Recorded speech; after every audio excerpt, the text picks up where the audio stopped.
Guys, এই ভাইটা কি বলে আগে মন দিয়ে শুনুন। আশা করি ভাইয়ের কথাগুলো সবার ভালো লাগবে। ভালো লাগলে ভিডিওটা একটা শেয়ার, একটা ফলো করে দিন।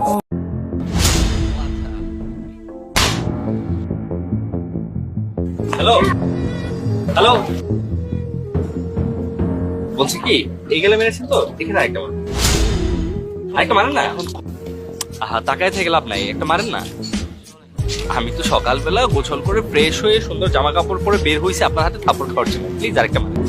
আমি আমি ভাত খেয়েছি, অনেক কষ্ট করে নিজের হাতে রান্না করে বাবাকে খাইয়ে দিয়ে আসছি, সবকিছু করছি, অফিস থেকে সবকিছু সুন্দর করে বের হয়েছি শুধুমাত্র আপনাদেরকে ইপটিজিং করার জন্য। আর এই ইপটিজিং করার ফলে আমার এই মাসিক যে একটা স্যালারি আসে, স্মার্ট স্যালারিটা এই ইপটিজিং এর ফলেই আসে। আপনি যদি আমাকে আরেকটা থাপড় মারেন তাহলে আমার ওভার টাইমটা হয়ে যাবে। আপনি আরেকটা মারেন প্লিজ। আপনি আমার কথাটা শুনুন। আচ্ছা থামেন, আপনার কিছু বলতে হবে না। আপনার কি মনে হয় সকালবেলা কোন রকম দু চারটে খেয়ে লোকাল বাসের একটা হ্যান্ডেল ধরে কষ্ট করে রাস্তায় নেমে যায়, কখন আপনাদেরকে ইপটিজিং করব?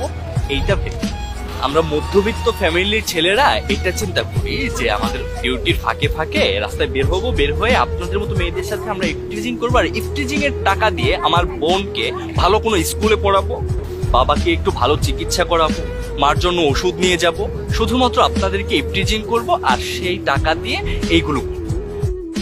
আর তো কথা বলে কি করবো? আমাদের মতো কিছু ছেলেরা আছে না সালা, এদের কোনো কাজ নেই তো, এরা কাজ ছাড়া শুধুমাত্র কখন মেয়েদেরকে পাবে আর কখন ইপটিজিং করবে, এই সালাদের জন্য আমাদের সকল পুরুষ জাতিদের উপর এই কলঙ্কটা লেগে আছে।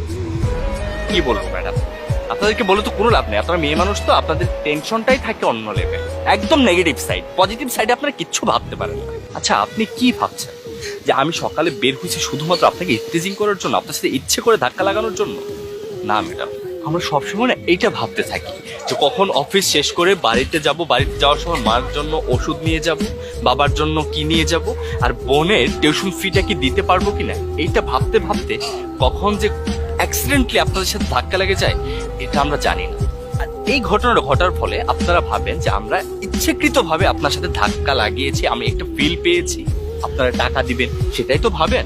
শুনুন ম্যাডাম, একটা কথা বলি, সব ছেলেরাই না বুকের ভাঁজ আর কোমরের খাজ দেখে পাগল হয়ে যায় না। কিছু ছেলে আছে যারা প্রকৃত ভালোবাসা চায়, সুন্দর একটা মন চায়, তার সুন্দর চাহনিতে ছেলেটার হৃদয় ভরে যায়। সব ছেলেদেরকে না কুকুর ভাববেন না, সব ছেলের কুকুর হয় না। আপনার সাথে একজন কুকুরের মতো আচরণ করেছে বলে আপনি সবাইকে কুকুর ভাবতে পারেন না, সবাই কুকুর না। সব পুরুষের মধ্যে না দুইটা পুরুষ আপনার বাবা, দুইটা পুরুষ আপনার ভাইও হয়। সবাইকে একটু ভাই বা বাবার নজরে দেখেন, আর যারা কুকুরের মতো আচরণ করে তাদের সাথে কুকুরের মতো আচরণ করে।